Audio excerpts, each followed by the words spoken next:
ಸಮುದ್ರ ನೋಡಿ ಏನು ಮಸ್ತಾಗಿದೆ. ಹೋಗ್ತಾ ಹೋಗ್ತಾ ಎಲ್ಲೂ ದಡನೇ ಕಾಣಿಸ್ತಾ ಇಲ್ಲ ಸರೌಂಡಿಂಗು. ಎಲ್ಲಿಂದ ಎಲ್ಲಿವರೆಗೂ ನೀರೇನೆ. ಬನ್ನಿ ನಮ್ಮ ಫೋನಲ್ಲಿ ಝೂಮ್ ಟೆಸ್ಟ್ ಮಾಡೋಣ. Guys V reached Goa. Flight ಈಗ ಲ್ಯಾಂಡ್ ಆಗ್ತಾ ಇದೆ. ಎಷ್ಟು ಬೇಗ ಬಂತು ನೋಡಿ. ಆ್ಯಕ್ಚುಲಿ ನಾವು ಟ್ರೈನಲ್ಲೆಲ್ಲ ಹೋಗಿದ್ರೆ 10-11 hours ಆಗಿರೋದು. ವಿತಿನ್ 1 hour ಒಳಗಡೆ ನಾವು ಗೋವಾ ರೀಚ್ ಆಗಿದ್ದೀವಿ. ಬ್ಯಾಗ್ ಬಂದಿಲ್ವಾ?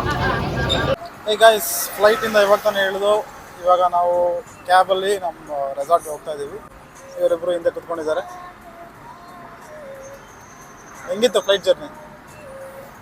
ಮಸ್ತಾಗಿತ್ತಲ್ಲ? ಹಾಂ, ಕೇಳಿಸ್ತಾ ಇಲ್ವಾ? ಓಕೆ, ಸೊ ಈಗ ರೆಸಾರ್ಟ್ಗೆ ಹೋಗ್ತಾ ಇದ್ದೀವಿ. ರೆಸಾರ್ಟ್ಗೆ ಹೋಗಿ ನಮ್ಮ ಬ್ಲಾಗ್ನ ಕಂಟಿನ್ಯೂ ಮಾಡೋಣ. ಈ ಫ್ಲೈಓವರ್ ನೋಡಿ ಎಷ್ಟು ಸಕ್ಕತ್ತಾಗಿ ಕಾಣಿಸ್ತೈತೆ. ಆ್ಯಕ್ಚುಲಿ ನಿಮಗೆ ಇಲ್ಲಿ ಬಂದು ಗೋವಾ ರೀಚ್ ಆಗಿದ ತಕ್ಷಣ ಸುಮಾರು ಟ್ಯಾಕ್ಸಿಗಳು ಆಲ್ರೆಡಿ ವೆಯ್ಟ್ ಮಾಡ್ತಾ ಇರುತ್ತೆ. ಬೇಕಾದ್ರೆ ನೀವು ಅದನ್ನು ಬಂದಿಲ್ಲಿ ಬಾರ್ಗೇನ್ ಮಾಡಿ ತೊಗೊಂಡು ಹೋಗ್ಬೋದು. ಇಲ್ಲಾಂದರೆ ಅಲ್ಲಿ ಆಲ್ರೆಡಿ ಒಂದು ಪ್ರೀಪೇಯ್ಡ್ ಟ್ಯಾಕ್ಸಿ ಕೌಂಟರ್ ಕೂಡ ಇದೆ. ಅಲ್ಲಿ ಹೋಗಿ ನೀವು ಕ್ಯೂನಲ್ಲಿ ನಿಂತ್ಕೊಂಡು ಅಲ್ಲಿ ಫಿಕ್ಸ್ಡ್ ಪ್ರೈಸಸ್ ಇರುತ್ತೆ. ಅಲ್ಲೂ ಕೂಡ ನೀವು ಕ್ಯಾಬ್ ಬುಕ್ ಮಾಡ್ಕೊಬೋದು. ಅದೊಂದು ಸೆಕೆಂಡ್ ಆಪ್ಷನ್. ಮತ್ತು ಇನ್ನೊಂದು ಈಸಿಯೆಸ್ಟ್ ಆಪ್ಷನ್ ನಾನು ಯೂಸ್ ಮಾಡಿದ್ದೇನೆ ಅಂದರೆ ಪ್ರೀ ಬುಕಿಂಗ್ ಆಪ್ಷನ್ಗಳಿರುತ್ತೆ ಮೇಕ್ ಮೈ ಟ್ರಿಪ್ಪು ಮತ್ತು ಬೇರೆ ಅಪ್ಲಿಕೇಶನ್ಸ್ಗಳಲ್ಲಿ. ನಾನು ಮೇಕ್ ಮೈ ಟ್ರಿಪ್ಪಲ್ಲಿ ಬುಕ್ ಮಾಡಿದೆ. ಸೊ ಇದು ಸ್ವಲ್ಪ ನಮಗೆ ಅಸಲ್ ಫ್ರೀ ಅಂತ ಅನಿಸುತ್ತೆ. ಎಲ್ಲೂ ವೆಯ್ಟ್ ಮಾಡೋವಂಥ ಅವಶ್ಯಕತೆ ಇರೋಲ್ಲ. ಪ್ರೈಸ್ ಎಲ್ಲ ಫಿಕ್ಸ್ಡ್ ಆಗಿರುತ್ತೆ. ಸೊ ಯಾವುದೇ ರೀತಿಯ ಟೆನ್ಷನ್ ಇರೋಲ್ಲ. ಟೆನ್ಷನ್ ಫ್ರೀ ಅಂದರೆ pre booking is the best. So pre booking ಮಾಡ್ಕೊಳ್ಳಿ. ಓಕೆ, ರೀಚ್ ಆಗಿದ್ದೀವಿ ನೋಡಿ. ಇದೆ resort, Arambol Sweet Lake Resort. Check ಮಾಡೋಣ ಬುಕ್ಕಿಂಗು. ಖಾಲಿ ಬೀಚ್. ಎಲ್ಲರೂ ನೋಡಿದ್ದಾರೆ ಇಷ್ಟು ಎಂಟಿ ಬೀಚು. ತುಂಬ ಕಡಿಮೆ ಕ್ರೌಡ್ ಇರೋವಂಥ ಬೀಚ್ ಇದು. ನೋಡಿ ಎಷ್ಟು ಕಡಿಮೆ ಕ್ರೌಡ್ ಇದೆ. ಗೋವಾದಲ್ಲಿ ನಾನು ಲಾಸ್ಟ್ ಟೈಮ್ ಕೂಡ ಗೋವಾಗೆ ಬಂದಿದ್ದೆ. ಆವಾಗ ಎಲ್ಲ ಪಣಜಿ ಆ ಸೈಡೆಲ್ಲೋ ಇದೆ ಅನಿಸುತ್ತೆ, ಬೇರೆ ಕಡೆ. ಬಟ್ ಹೆವಿ ಕ್ರೌಡು, ತುಂಬಾ ಕ್ರೌಡ್ ಇದ್ರು. ಈವನ್ ಫೋಟೋಸ್ ತೊಗೊಳೋಕ್ಕೂ ಕೂಡ ಅಷ್ಟು ಈಸಿಯಾಗಿ ಆಗ್ತಾರಲ್ಲ, ಅಷ್ಟು ಕ್ರೌಡ್ ಇರೋರು. ಬಟ್ ಇಲ್ಲಿ ತುಂಬ ಖಾಲಿ. ನೋಡಿ ಎಷ್ಟು ಪ್ರಶಾಂತವಾಗಿದೆ. ಈ ಅಲೆಗಳ ಸೌಂಡ್ ಇದೆಯಲ್ಲ ಗೈಸ್, ಸ್ವಲ್ಪ ತಂಗಿ ಅಲೆಗಳ ಸೌಂಡ್ ಕೇಳಿಸ್ಕೊತಾ ಇದ್ರೆ ನಾವು ಹಂಗೆ ಮೆಡಿಟೇಟಿವ್ ಸ್ಟೇಟ್ ಹೋಗ್ಬಿಡ್ತೀವಿ. ಅಷ್ಟು ಸೂದಿಂಗ್ ಆಗಿದೆ ನೋಡಿ. ಏನೂ ಇಲ್ಲ, ಏನು ಗೋವಾಗೆ ಬಂದ್ಬಿಟ್ಟು ಯೂಶಲಿ ಕೆಲವರೆಲ್ಲ ಡ್ರಿಂಕ್ಸ್ ಮಾಡಕ್ಕೆ ಬರ್ತಾರೆ, ಸ್ಮೋಕ್ ಮಾಡಕ್ಕೆ ಬರ್ತಾರೆ, ಈ ಗೋವಾ ನೈಟ್ ಲೈಫ್ ಎಂಜಾಯ್ ಮಾಡಕ್ಕೆ ಬರ್ತಾರೆ. ನಾವಿಲ್ಲಿ ಗೋವಾ ನೈಟ್ ಲೈಫ್ ಎಂಜಾಯ್ ಮಾಡೋಕ್ಕೂ ಬಂದಿಲ್ಲ, ಡ್ರಿಂಕ್ಸ್ ಮಾಡೋಕ್ಕೂ ಬಂದಿಲ್ಲ, ಸ್ಮೋಕ್ ಮಾಡೋಕ್ಕೂ ಬಂದಿಲ್ಲ. ಜಸ್ಟ್ ಇದೊಂದು ವೈಬು ಚೆನ್ನಾಗಿರುತ್ತೆ ಅಂತ ಅನ್ನಿಸ್ತು. ಆ ಒಂದು ವೈಬ್ ಎಂಜಾಯ್ ಮಾಡಕ್ಕೆ ಬಂದಿದ್ದೀವಿ. ಮತ್ತು ಹಾಗೆ ಈ ಸಮುದ್ರ. ನೀವು ಅನ್ಕೋಬೋದು ಸಮುದ್ರ ಬೇರೆ ಕಡೆನೂ ಇದೆ, ಉಡುಪಿಲಿದೆ, ಮಂಗಳೂರಲ್ಲಿದೆ, ನೀನು ಯಾಕಪ್ಪ ಗೋವಾ ಆಗೋದೆ ಅಂತ. ಬಟ್ ಏನೋ ಗೋವಾ ವೈಬ್ ಒಂಥರ ಚೆನ್ನಾಗಿರುತ್ತೆ ಕಣ್ರಿ. ಸೊ ಅದರಿಂದ ಗೋವಾಗೆ ಬಂದಿದ್ದೀವಿ. ಸಕ್ಕತ್ತಾಗಿದೆ ನೋಡಿ. ಬೀಚಲ್ಲೇ ಆರಾಮಾಗಿ ಒಂದು ಸ್ವಲ್ಪ ಹೊತ್ತು ನಿಂತ್ಕೊಂಡಿರೋಣ ಅಂತ ಅನ್ಸ್ಬಿಡುತ್ತೆ. ಎಷ್ಟು ಚೆನ್ನಾಗಿದೆ ನೋಡಿ. ಬಟ್ ತುಂಬ ಜನ ಆಟ ಆಡ್ತಾ ಇದ್ದಾರೆ. ಆದರೆ ನಮ್ಗೆ ಗೊತ್ತಿಲ್ಲ ಇದೇನೋ ಡೀಪ್ ಇರುತ್ತಾ ಮುಂದ್ಗಡೆ, ಏನೋ ನಮ್ಗೆ ಗೊತ್ತಿಲ್ಲ. ಸೊ ಹಂಗಾಗಿ ನೋಡಬೇಕು. ಅಲ್ಲೆಲ್ಲ ಆಡ್ತಾ ಇದ್ದಾರೆ ತುಂಬ ಜನ. ನೋಡೋಣ, ಸ್ವಲ್ಪ ಹೊತ್ತೆಲ್ಲ ಅಬ್ಸರ್ವ್ ಮಾಡಿ ಆಮೇಲೆ ನಾವು ನೀರಿಗೆ ಇಳಿತೀವಿ.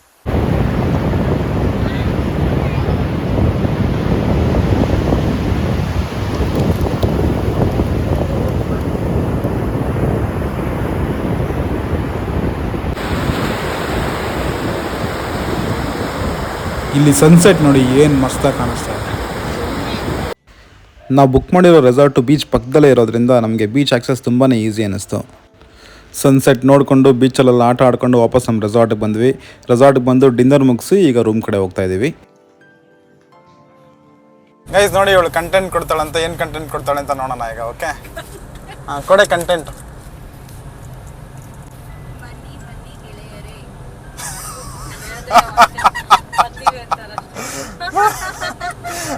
ಮೇಮ್ಸ್ ಹಾಕೊಂಡ್ಬಿಡ್ತಾರದ ನಾವು.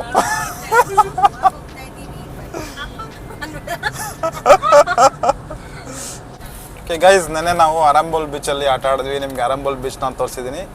ಈಗ ನಾವು ಬಾಗಾ ಬೀಚ್ಗೆ ಹೋಗ್ತಾ ಇದ್ದೀವಿ. ಅಲ್ಲೊಂದಷ್ಟು ವಾಟರ್ ಗೇಮ್ಸ್ ಇದೆ. ಆ ವಾಟರ್ ಗೇಮ್ಸ್ ಎಲ್ಲ ಆಡಿ ಅದಾದಮೇಲೆ ನೆಕ್ಸ್ಟ್ ಡೆಸ್ಟಿನೇಷನ್ಗೆ ಹೋಗೋಣ. ನಾವು ಆ್ಯಕ್ಚುಲಿ ಈಗ ರೆಸಾರ್ಟಿಂದ ಕ್ಯಾಬಲ್ಲಿ ಹೋಗ್ತಾ ಇದ್ದೀವಿ ಬಾಗಾ ಬೀಚ್ಗೆ. ಸುಮಾರು ಬೀಚ್ಗಳಲ್ಲಿ ಗೋವಾದಲ್ಲಿ ಆ ಥರ ಗೇಮ್ಸ್ ಎಲ್ಲ ವಾಟರ್ ಸ್ಪೋರ್ಟ್ಸ್ಗಳು ತುಂಬ ಕಡೆ ಇದೆ. ಬಟ್ ನಾನು ನೋಡಿದ ಪ್ರಕಾರ ಬಾಗಾ ಮತ್ತು ಯಾವುದದು ಕಲ್ಗುಂಟೆ ಕೆಲಂಗುಟ್ ಬೀಚಲ್ಲಿ ಗೈಸ್ ನಾನು ಕಲ್ಗುಂಟೆ ಅದು ಕಲ್ಗುಂಟೆ ಅಲ್ಲ ಅಂತ ಹೇಳಿದ್ರು. ಕ್ಯಾಲಂಗುಟ್ ಅಂತ ಕ್ಯಾಲಂಗುಟ್ಟು ಅಲ್ಲ ಅಂದರು. ಏನು ಹೇಳಿ ಕ್ಯಾಲಂಗುಟ್ಟೆ ಅಂತೆ. ಓಕೆ, ಇದೆರಡು ಬೀಚ್ಗಳಲ್ಲಿ ಗೇಮ್ಸು ಜಾಸ್ತಿ ಇದೆ ಅಂತ ನಂಗೆ ಗೊತ್ತಾಯಿತು. ಸೊ ಅದೆರಡು ಕಂಪೇರ್ ಮಾಡಿದಾಗ ಬಾಗ ಬೀಚಲ್ಲಿ ಸ್ವಲ್ಪ ಕ್ರೌಡ್ ಸ್ವಲ್ಪ ಕಡಿಮೆ ಇರುತ್ತೆ ಮತ್ತು ಅಷ್ಟೊಂದು ವೆಯ್ಟಿಂಗ್ ಎಲ್ಲ ಇರೋಲ್ಲ ಅಂದ್ಬಿಟ್ಟು ನಾವು ಬಾಗ ಬೀಚ್ಗೆ ಹೋಗ್ತಾಯಿದ್ದೀವಿ. ಫಸ್ಟು ಅಲ್ಲೆಲ್ಲ ವಾಟರ್ ಗೇಮ್ಸ್ನ ಮುಗಿಸಿ ಆಮೇಲೆ ನೆಕ್ಸ್ಟ್ ಯಾವ್ಯಾವ ಪ್ಲೇಸಸ್ ಇದೆ. ಇವತ್ತು ಆ್ಯಕ್ಚುಲಿ ಏನೂ ಪ್ಲಾನ್ ಮಾಡಿಲ್ಲ, ಬೇರೆ ಪ್ಲೇಸಸ್ ಏನೇನಿದೆ ಅಂತ ನಾವು ಚೆಕ್ ಮಾಡಿ ಕವರ್ ಮಾಡಬೇಕು. ಮೀನ್ವೈಲ್ ಪುಟ್ಟಿ ಅಮ್ಮು ಪ್ಲೇಸಸ್ ನೋಡ್ಕೊಳ್ಳಿ, ಸುಮ್ಮನೆ ಕ್ಯಾಬಲ್ಲಿ ಕೂತ್ಕೊಂಡು ಬರೋದಲ್ಲ, ಕೂತ್ಕೊಂಡು ಏನೇನು ಪ್ಲೇಸಸ್ ಇದೆ ಇವತ್ತೇನೆಲ್ಲ ಕವರ್ ಮಾಡ್ಬೋದು ಪ್ಲಸ್ ನಾಳೆ ಏನೆಲ್ಲ ಕವರ್ ಮಾಡ್ಬೋದು ಅದನ್ನು ಒಂದು ಲಿಸ್ಟ್ ಮಾಡಿ ಇಟ್ಕೊಳ್ಳಿ. ಇಲ್ಲ ಚಾಟ್ ಜಿಪಿಟಿನ ಕೇಳಿ ಅದೇ ಒಂದು ಲಿಸ್ಟ್ ಮಾಡಿ ಕೊಡುತ್ತೆ. ಇದು ಅನ್ಪ್ಲಾನ್ ಟ್ರಿಪ್ಪು, ನಾವೇನು ಪ್ಲಾನ್ ಮಾಡಿಲ್ಲ, ಸುಮ್ಮನೆ ಹೋಗೋಣ ಗೋವಾ ಹೋಗೋಣ, ಫ್ಲೈಟು ಹೋಟೆಲ್ಲು ಬಂದ್ಬಿಟ್ಟಿದ್ದೀವಿ ಅಷ್ಟೇ. ಗೊತ್ತಾಯ್ತಾ? ಪ್ಲಾನಿಂಗ್ ಎಲ್ಲ ಮಾಡ್ಬೇಕು ನೀವೇ ಇವಾಗ ಪ್ಲೇಸಸ್ ಎಲ್ಲ ಎಲ್ಲಿ ಹೋಗ್ಬೇಕಂತ. ಓಕೆ ಗೈಸ್, ಈಗ ಬಾಗ ಬೀಚ್ ಹೋಗ್ತಿದ್ವಿ. ಬಾಗ ಬೀಚ್ ಆದಮೇಲೆ ನೆಕ್ಸ್ಟ್ ಎಲ್ಲಿ ಹೋಗ್ತೀವಿ ಅಂತ ನೀವು ಗೆಸ್ ಮಾಡಿ.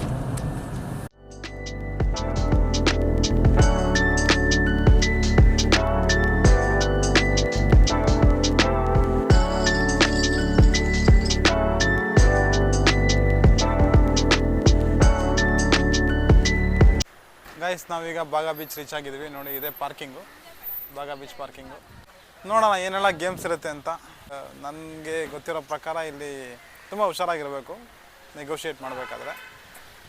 ಒಬ್ಬೊಬ್ರಿಗೆ ಒಂದೊಂದು ರೇಟಲ್ಲಿ ಇಲ್ಲಿ ರೈಡ್ಗಳನ್ನ ಕೊಡ್ತಾರೆ. ಅವ್ರು ಹೇಳಿದ ರೇಟ್ಗೆ ನಾವು ಗೇಮ್ಸ್ಗಳನ್ನ ತೊಗೊಬಾರ್ದು. ಕೆಲವು ಪ್ಯಾಕೇಜ್ಗಳು ಅಂದ್ಕೊಂಡು ಬರ್ತಾರೆ. ಪ್ಯಾಕೇಜಲ್ಲಿ ಏನೆಲ್ಲ ಕವರ್ ಆಗುತ್ತೆ ಅಂತ ಫಸ್ಟಾಗಿ ಕ್ಲಿಯರಾಗಿ ತಿಳ್ಕೊಂಡು ಒಂದೊಂದು ರೈಡ್ ಎಷ್ಟೆಷ್ಟು ನಿಮಿಷ ಎಷ್ಟೆಷ್ಟು ಸೆಕೆಂಡು ಅಂತ ಅದನ್ನು ತಿಳ್ಕೊಂಡು ಆಮೇಲೆ ನಾವು ಅದಕ್ಕೆ ಪೇ ಮಾಡಬೇಕು. ಅದಕ್ಕೆ ಮುಂಚೆನೇ ನಾವು ಪೇ ಮಾಡಬಾರ್ದು. ನೋಡೋಣ ಹೇಗಿದೆ ಅಂತ. ಇವರಿಬ್ಬರು ನೋಡಿ ಆಲ್ರೆಡಿ ಇಲ್ಲೇನೋ ತೊಗೊತಾರೆ.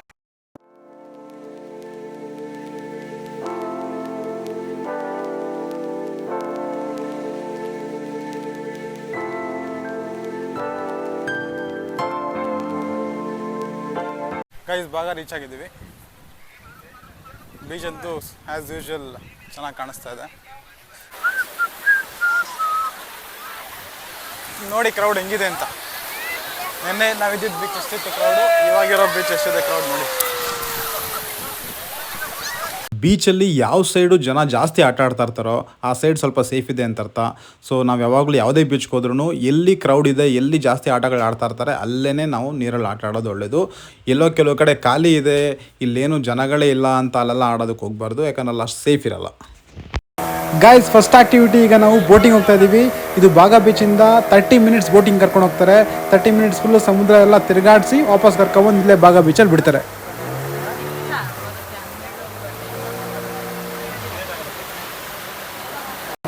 ಸಮುದ್ರ ನೋಡಿ ಏನು ಮಸ್ತಾಗಿದೆ. ಹೋಗ್ತಾ ಹೋಗ್ತಾ ಎಲ್ಲೂ ದಡನೇ ಕಾಣಿಸ್ತಾ ಇಲ್ಲ ಸರೌಂಡಿಂಗು, ಎಲ್ಲಿಂದ ಎಲ್ಲಿವರೆಗೂ ನೀರೇನೆ. ಬನ್ನಿ ನಮ್ಮ ಫೋನಲ್ಲಿ ಝೂಮ್ ಟೆಸ್ಟ್ ಮಾಡೋಣ.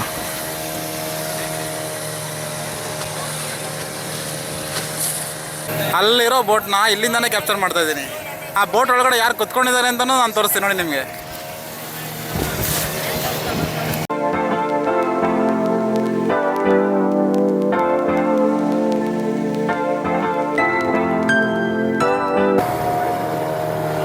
ನೋಡಿ ಅಲ್ಲಿ ಪ್ಯಾರಾಗ್ಲೈಡಿಂಗ್ ಮಾಡ್ತಾ ಇದ್ದಾರೆ.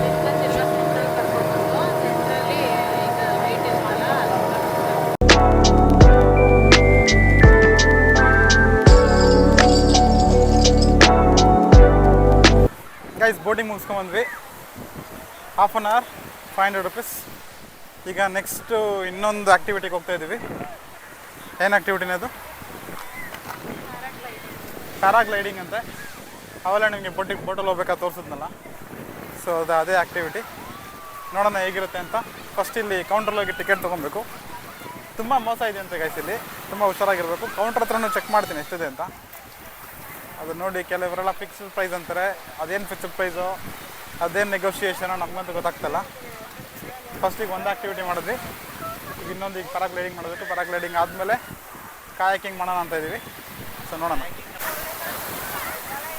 ಸಕ್ಕತ್ತಾಗಿದೆ ಗೈಸ್, ವೇವ್ಸು ಮಸ್ತಾಗಿದೆ, ಒಳ್ಳೆ ಮಜಾ ಇದೆ.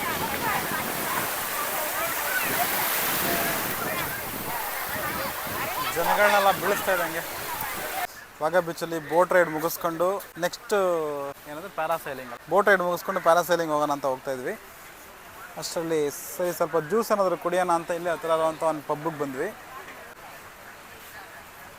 ನೋಡಿ ಸೆಲೆಕ್ಟ್ ಮಾಡ್ತಾ ಇದ್ದಾರೆ. ಈ ವಿಡಿಯೋ ನೆಕ್ಸ್ಟ್ ಪಾರ್ಟ್ 3ನಲ್ಲಿ ಕಂಟಿನ್ಯೂ ಆಗುತ್ತೆ. ಸೊ ಪಾರ್ಟ್ 3 ಮಿಸ್ ಮಾಡ್ಕೋಬೇಡಿ. ಬೇಗ ಚಾನಲ್ಗೆ ಸಬ್ಸ್ಕ್ರೈಬ್ ಆಗಿ.